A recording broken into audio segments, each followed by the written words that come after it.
Castling early in the game is generally a good idea because you do two things at once. You get your rook into the game, and you move your king toward the corner where he will be out of the way of most of the action in the center.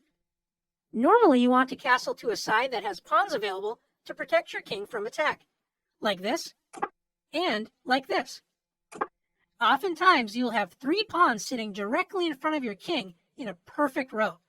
This can provide a safe place for the king. However, these pawns also create a wall that the king cannot move through. And as you know, being able to move is one important way to avoid checkmate. In this position, you can see 3 pawns in front of black's king. Notice all of black's pieces have left the back rank, and the king is all alone. Remember, ranks are what we call rows in chess.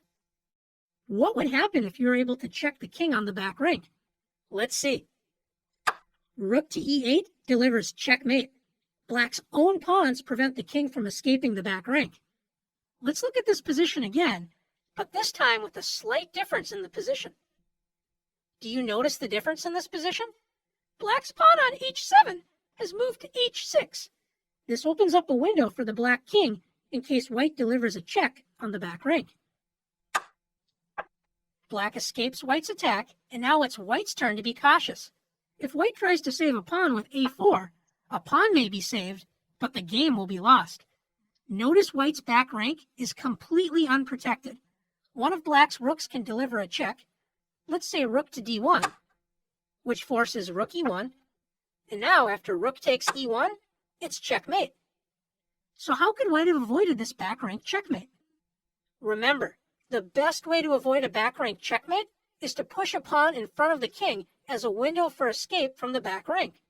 In this position, white could play h3, opening the h2 square for escape if black delivers a check on the back rank. Let's take a look at one more position.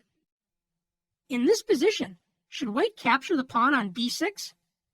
When you think about moving a piece, always ask, what is the space left behind? In this case, if the rook leaves b1, the back rank is left behind. This allows black to finish the game with a back rank checkmate.